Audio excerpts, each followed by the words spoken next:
അസ്സലാമു അലൈക്കും വറഹ്മത്തുള്ളാ.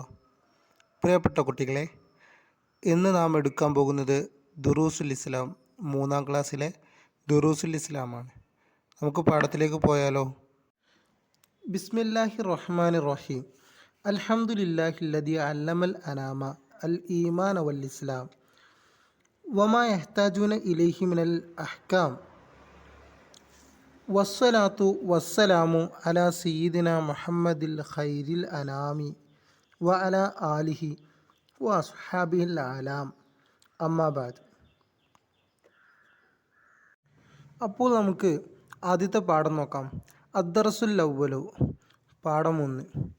എന്താണ് പാഠം? ഔഹാ റബ്ബുക ഇലൻ നഹ്ൽ. എന്താണ് ഔഹാ റബ്ബുക ഇലൻ നഹ്ൽ എന്നതാണ് നമ്മുടെ ആദ്യത്തെ പാഠം. നിങ്ങൾ തേൻ കുടിച്ചിട്ടുണ്ടോ? കുട്ടികളെ, നിങ്ങൾ തേൻ കുടിച്ചിട്ടുണ്ടോ? തേൻ നല്ല മധുരമാണല്ലേ? തേൻ എവിടെ നിന്ന് ലഭിക്കുന്നു? തേൻ എവിടെ നിന്നാണ് ലഭിക്കുന്നത്? ആരെങ്കിലും ചിന്തിച്ചിട്ടുണ്ടോ? തേൻ കുടിക്കുന്ന സമയത്ത് തേൻ എവിടെ നിന്നാണ് ലഭിക്കുന്നതെന്ന്? അപ്പോൾ നമുക്ക് ബാക്കി വായിക്കാം.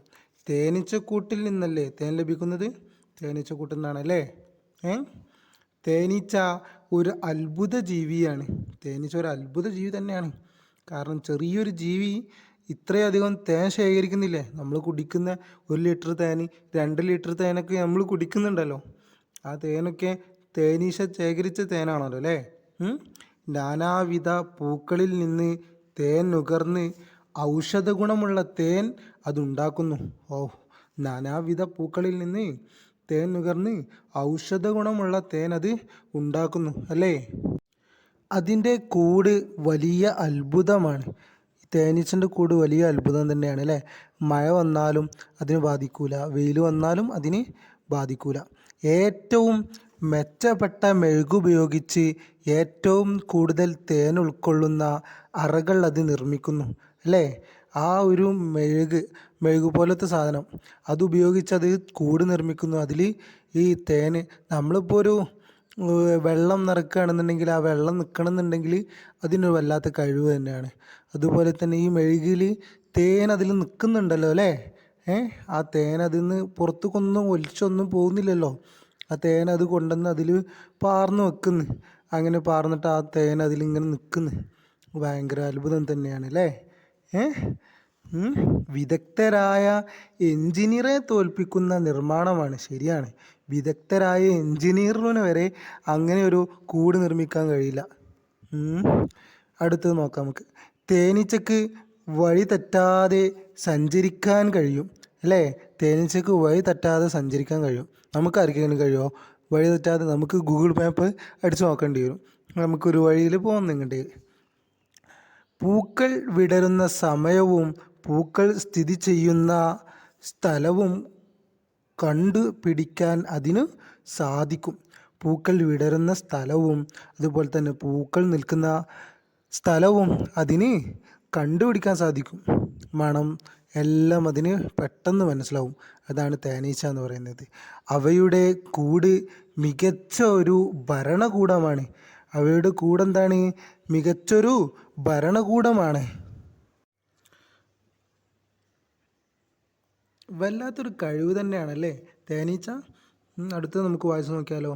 നേതാവും അനുയായികളും പരസ്പരം സഹകരിച്ചും ജോലി ചെയ്തും അച്ചടക്കത്തോടെ ജീവിക്കുന്നു. അത് വല്ലാത്തൊരു സംഭവം തന്നെയാണ്. നേതാക്കൾ അതുപോലെ തന്നെയാണ് ഉറുമ്പും അല്ലേ? നേതാക്കളെന്നില്ല, പാവങ്ങളെന്നില്ല, പാവപ്പെട്ടവരെന്നില്ല, എല്ലാവരും ഒരുപോലെ ജോലിയെടുത്ത് ജീവിക്കുന്നു. വല്ലാത്തൊരു അത്ഭുതം തന്നെയാണ്. ഈ കൊച്ചു ജീവിക്ക് ഈ കഴിവെല്ലാം ആരാണ് നൽകിയത്? ഈ കൊച്ചു ജീവിക്ക് ഈ കഴിവെല്ലാം ആര് നൽകി? അല്ലാഹു തആലയാണ് അത് നൽകിയത് അല്ലേ? അല്ലാഹു തആലയല്ലേ? എല്ലാം അല്ലാഹുവിൻ്റെ സൃഷ്ടിയല്ലേ? അല്ലാഹു തആല പറയുന്നു, അങ്ങയുടെ രക്ഷിതാവ് തേനീച്ചക്ക് സന്ദേശം നൽകി. എന്താണ് അല്ലാഹു തആല പറയുന്നത്? അങ്ങയുടെ രക്ഷിതാവ് തേനീച്ചക്ക് സന്ദേശം നൽകി. എന്താണ് പറയുന്നത്? നീ മലമുകളിൽ കൂടുണ്ടാക്കുക.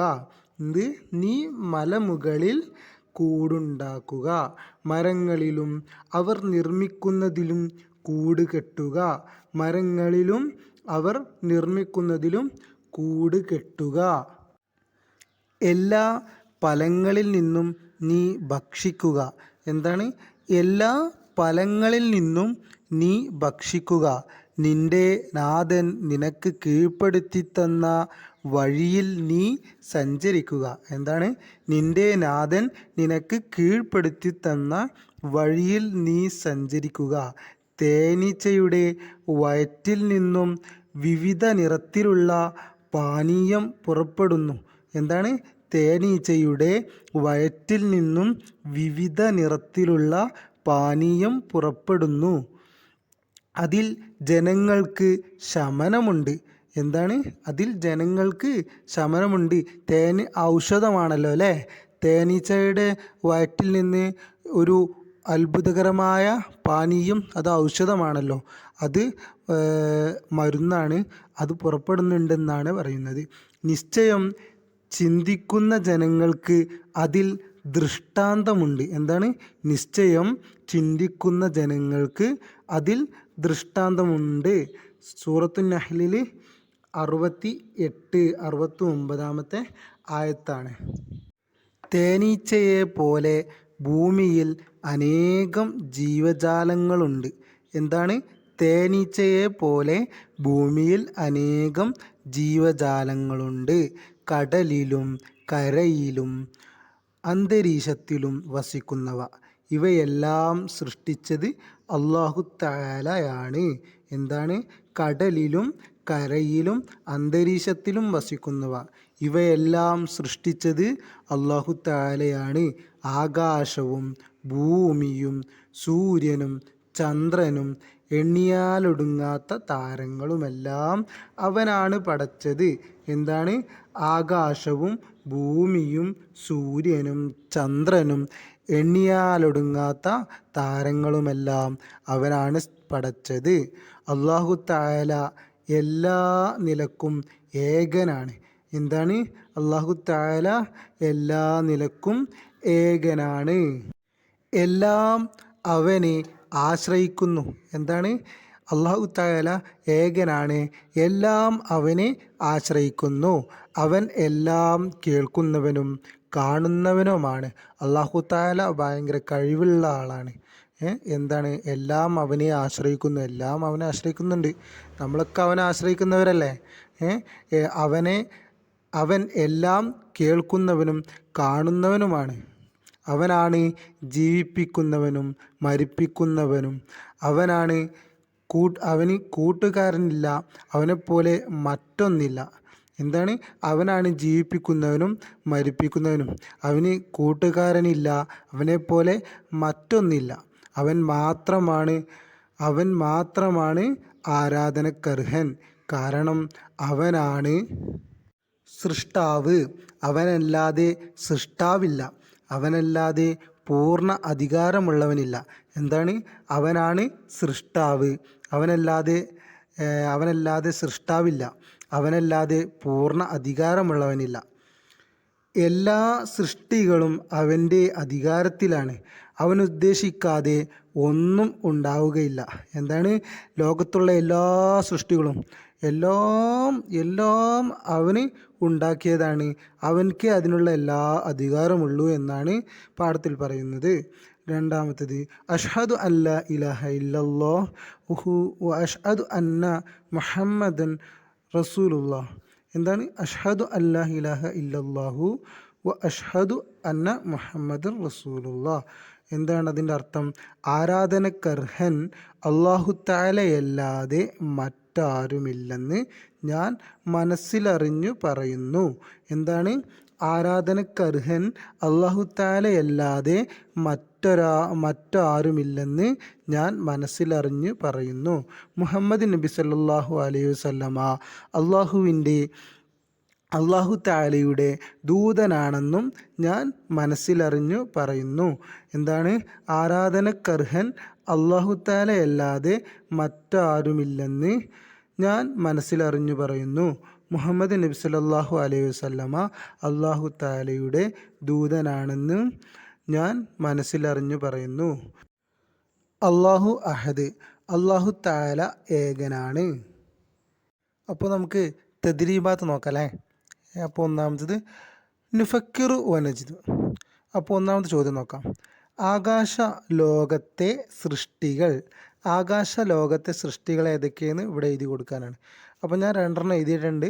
ബാക്കി നിങ്ങൾക്ക് അറിയുന്നത് നിങ്ങൾക്ക് എഴുതി കൊടുക്കാം. ഒന്നാമത്തെ ഇവിടെ കൊടുത്തിട്ടുണ്ട് സൂര്യൻ. രണ്ടാമത്തെ എന്താണ്? ചന്ദ്രൻ. ഞാൻ ഇവിടെ എഴുതി കൊടുത്തിട്ടുണ്ട് ചന്ദ്രൻ. പിന്നെ താരങ്ങൾ. ഇത് നിങ്ങൾക്ക് അറിയുന്നത് ഗോളങ്ങളൊക്കെ എഴുതി കൊടുക്കാം കേട്ടോ. അടുത്തത് കരയിലെ ജീവികൾ. എന്തൊക്കെയാണ് ഇവിടെ കൊടുത്തിട്ടുള്ളത്? ആട് എന്നാണ് കൊടുത്തിട്ടുള്ളത്. അപ്പോൾ ഞാൻ ഇവിടെ എഴുതി കൊടുത്തിട്ടുണ്ട് ബാക്കി. പിന്നെ നിങ്ങൾക്ക് അറിയുന്നതൊക്കെ ഇവിടെ പൂർത്തീകരിച്ച് കൊടുക്കാം. ആന, പൂച്ച, പശു, പോത്ത്, കരടി, ജിറാഫ്. അങ്ങനെ 4-5 ഞാനിവിടെ എഴുതി കൊടുത്തിട്ടുണ്ട്. ബാക്കി ഇൻഷാ അല്ലാ നിങ്ങൾക്ക് അറിയുന്നത് ഇവിടെ പൂരിപ്പിച്ച് കൊടുക്കാവുന്നതാണ്. അടുത്ത ചോദ്യം, കടലിലെ ജീവികൾ ഏതൊക്കെയാണെന്നാണ് ഇവിടെ എഴുതി കൊടുക്കേണ്ടതാണ്. അപ്പോൾ ഇവിടെ കൊടുത്തിട്ടുള്ളത് മത്സ്യം എന്നാണ്. അപ്പോൾ ബാക്കി ഞാനിവിടെ എഴുതി കൊടുത്തിട്ടുണ്ട്. നിങ്ങൾക്ക് അറിയുന്നത് ഇനി പൂരിപ്പിച്ച് കൊടുക്കും ചെയ്യാം കേട്ടോ. മുതല, നീരാളി, പിന്നെ ഞണ്ട്, കടൽ പാമ്പ്, ഇനി കടലാമ, അങ്ങനെ തുടങ്ങിയിട്ട് ഇങ്ങനെ എഴുതി കൊടുക്കുക. നിങ്ങൾക്ക് അറിയുന്നതൊക്കെ എഴുതി കൊടുത്തിട്ട് ഇവിടെ പൂരിപ്പിക്കാവുന്നതാണ്. പിന്നെ അടുത്ത ചോദ്യം നോക്കാം അല്ലേ. അടുത്തത് ഇവിടെ അള്ളാഹു താലയെ കുറിച്ച് എഴുതി കൊടുക്കാനാണ്. നസ്ലു നക്രവ്. അപ്പോൾ എന്താണ് ഇവിടെ അള്ളാഹു താല എന്ന് എഴുതിയിട്ട് ഇവിടെ ഒരു റൗണ്ട് കൊടുത്തിട്ടുണ്ട്. അതിന് നേരെ ഇവിടെ ഒരു ആരോ മാർക്ക് ഇട്ടിട്ട് ഏകനാണ് എന്ന് കൊടുത്തിട്ടുണ്ട്. അപ്പോൾ ഇനി അടുത്തത് നമുക്ക് എന്ത് എഴുതി കൊടുക്കാം? പാഠഭാഗത്തുണ്ട്. ഭാഗം ശരിക്ക് വായിച്ചിട്ട് നിങ്ങൾ സ്വയം കണ്ടെത്തിയാലും മതി. ഞാൻ നിങ്ങൾക്ക് കണ്ടെത്താൻ ഒരു എളുപ്പവഴി ആയിക്കോട്ടെ എന്ന് കരുതിയിട്ട് ഇവിടെ എഴുതി കൊടുത്തതാണ്. മരിപ്പിക്കുന്നവനാണ് അള്ളാഹു താല. അള്ളാഹു താല ജീവിപ്പിക്കുന്നവനാണ്. അള്ളാഹു താല ആരാധനക്കർഹനാണ്. അള്ളാഹു താല എല്ലാം കേൾക്കുന്നവനാണ്. എന്തൊക്കെയാണ് ഇവിടെ ഞാൻ 4 എഴുതി കൊടുത്തിട്ടുണ്ട് കേട്ടോ. ഇനിയും ഉണ്ട്, നിങ്ങൾക്ക് എഴുതണം എന്നുണ്ടെങ്കിൽ എഴുതി കൊടുക്കാം കേട്ടോ. അടുത്തത് നക്രഉ വനഫഹമു, വായിച്ച് മനസ്സിലാക്കാനുള്ളതാണ്. അറബിയും അതിൻ്റെ അർത്ഥം കൊടുത്തിട്ടുണ്ട്. എന്താണ്? നെഹ്ലത്തുൻ എന്നുള്ളതിൻ്റെ അർത്ഥം എന്താണ്? തേനീച്ച എന്നാണ് ഇവിടെ കൊടുത്തിട്ടുണ്ട്. ഇത് വായിച്ച് മനസ്സിലാക്കുക, വായിച്ച് പഠിക്കണം കേട്ടോ എല്ലാവരും. സമറത്തുൻ ഫലം, ബൈത്തുൻ കൂട്, ജബലുൻ മല, ഷജറത്തുൻ മരം, അസ്ലുൻ തേൻ, ഷിഫാഉൻ ശമനം, ആയത്തുൻ ദൃഷ്ടാന്തം, ഷറാബുൻ പാനീയം, നഖ്ലത്തുൻ ഈത്തപ്പന. അടുത്തത് നോക്കാം. വിദഗ്ധൻ. വിദഗ്ധൻ എന്ന് പറയുമ്പോൾ കഴിവുള്ളവൻ എന്നാണ് അതിൻ്റെ അർത്ഥം. അച്ചടക്കം, നിയമത്തിനനുസരിച്ച് ജീവിക്കൽ. എന്താണ്? നിയമത്തിനനുസരിച്ച് ജീവിക്കൽ. അടുത്തത് ദൃഷ്ടാന്തം, തെളിവ്. തെളിവ്. പിന്നെന്താണ് അടുത്തത്? നിരാശ്രയൻ. എന്താണ്? നിരാശ്രയൻ, മറ്റാരെയും ആശ്രയിക്കാത്തവൻ. എന്താണ്? മറ്റാരെയും ആശ്രയിക്കാത്തവൻ. അടുത്ത ചോദ്യം എന്താണ്? നുജീബ്, ഉത്തരം എഴുതാനാണ്. അപ്പോൾ നമുക്ക് ഒന്നാമത്തെ ചോദ്യം എന്താണെന്ന് നോക്കാം. അല്ലാഹു തആല മാത്രമാണ് ആരാധനക്കർഹൻ, കാരണം എന്ത് എന്നാണ് ഇവിടെ ചോദിച്ചിട്ടുള്ളത്. അപ്പോൾ അതിന് ഉത്തരം ഞാനിവിടെ എഴുതിയിട്ടുണ്ട് ചുവപ്പ് മഷി കൊണ്ട്. എല്ലാവരും കണ്ടില്ലേ? എന്താണ് എഴുതിയിട്ടുള്ളത്? അവൻ ഉദ്ദേശിക്കാതെ ഒന്നും ഉണ്ടാവുകയില്ല. എന്താണ്? അവൻ ഉദ്ദേശിക്കാതെ ഒന്നും ഉണ്ടാവുകയില്ല. പിന്നെ അവനല്ലാതെ പൂർണ്ണ അധികാരമുള്ളവനില്ല. പിന്നെന്താണ് എഴുതിയിട്ടുള്ളത്? എല്ലാ സൃഷ്ടികളും അവൻ്റെ അധികാരത്തിലാണ്. എന്താണ്? എല്ലാ സൃഷ്ടികളും അവൻ്റെ അധികാരത്തിലാണ്. അവനല്ലാതെ സൃഷ്ടാവില്ല. എന്താണ്? അവനല്ലാതെ സൃഷ്ടാവില്ല. അപ്പോൾ അടുത്ത ചോദ്യം നോക്കാം. അല്ലാഹു തആലയുടെ 5 വിശേഷണങ്ങൾ എഴുതുക. എന്താണ് നമുക്ക് നോക്കാം. അല്ലാഹു തആലയുടെ 5 വിശേഷണങ്ങൾ. എല്ലാം അവനെ ആശ്രയിക്കുന്നു, അതൊരു വിശേഷണമാണ്. രണ്ടാമത്തേത്, അവൻ എല്ലാം കേൾക്കുന്നവനും കാണുന്നവനുമാണ്, അത് രണ്ടാമത്തെ വിശേഷണമാണ്. അടുത്തത് നോക്കാം. ജീവിപ്പിക്കുന്നവനും മരിപ്പിക്കുന്നവനും അവനാണ്. എന്താണ്? ജീവിപ്പിക്കുന്നവനും മരിപ്പിക്കുന്നവനും അവനാണ്. അടുത്തത് നോക്കാം. അവന് കൂട്ടുകാരനില്ല, അവനെ പോലെ മറ്റൊന്നില്ല. അങ്ങനെ രണ്ടെണ്ണമുണ്ട്. അപ്പോൾ അടുത്ത ചോദ്യം നോക്കാം അല്ലേ. ഇനി മൂന്നാമത്തെ ചോദ്യം എന്താണ്? നാം ചെയ്യുന്ന 5 ആരാധനകളുടെ പേരെഴുതുക. നമ്മൾ ചെയ്യുന്ന 5 ആരാധനകളുടെ പേരെഴുതാനാണ്. 1 നിസ്കാരം, 2 ഹജ്ജ്, സക്കാത്ത്, നോമ്പ്, ഉംറ. നിസ്കാരം, ഹജ്ജ്, സക്കാത്ത്, നോമ്പ്, ഉംറ. അടുത്തത് തേനീച്ചയെക്കുറിച്ച് ഒരു കുറിപ്പ് എഴുതാനാണ്. നമുക്ക് നോക്കാം അല്ലേ. പാഠഭാഗത്ത് ഞാൻ നിങ്ങൾക്ക് പരിചയപ്പെടുത്തി തരാം. ഇവിടെ ഒരു അടയാളം കൊടുത്തിട്ടുണ്ട്. തേനീച്ച ഒരത്ഭുത ജീവിയാണ്. നാനാവിധ പൂക്കളിൽ നിന്ന് തേൻ നുകർന്ന് ഔഷധ ഗുണമുള്ള തേൻ അതുണ്ടാക്കുന്നു. അതിൻ്റെ കൂട് വലിയ അത്ഭുതമാണ്. ഏറ്റവും മെച്ചപ്പെട്ട മെഴുകുപയോഗിച്ച് ഏറ്റവും കൂടുതൽ തേൻ ഉൾക്കൊള്ളുന്ന അറകൾ അത് നിർമ്മിക്കുന്നു. വിദഗ്ധരായ എഞ്ചിനീയറെ തോൽപ്പിക്കുന്ന നിർമ്മാണമാണ് തേനീച്ചയ്ക്ക്. വഴി തെറ്റാതെ സഞ്ചരിക്കാൻ കഴിയും. പൂക്കൾ വിടരുന്ന സമയവും പൂക്കൾ സ്ഥിതി ചെയ്യുന്ന സ്ഥലവും കണ്ടുപിടിക്കാൻ അതിന് സാധിക്കും. ഇതുവരെ എഴുതി കൊടുത്താൽ മതി കേട്ടോ. അടുത്തത് ഉറുമ്പുകളെ നിരീക്ഷിച്ച് ഒരു A4 പേപ്പറിൽ ഒരു കുറിപ്പ് എഴുതിയിട്ട് ക്ലാസ്സിൽ അവതരിപ്പിക്കാനാണ്, ക്ലാസ്സിൽ കൊടുക്കാനാണ് ഉസ്താദിന് കേട്ടോ. അപ്പോൾ നമ്മുടെ ഔഹ റബ്ബുക്ക ഇലൻ നഹ്ലി എന്ന പാഠം ഇവിടെ അവസാനിച്ചിരിക്കുന്നു. അല്ലാഹു തആല കുട്ടികൾക്ക് പഠിക്കാനും അതുപോലെ പ്രവർത്തിക്കാനും അല്ലാഹു തആല തൗഫീഖ് നൽകുമാറാവട്ടെ. വാഖിർ ദഅവാന അൽഹംദുലില്ലാഹി റബ്ബിൽ ആലമീൻ. അടുത്ത പാഠവുമായി വീണ്ടും വരാം. അസ്സലാമു അലൈക്കും വറഹ്മത്തുള്ളാഹി തആല വബറകാതുഹു.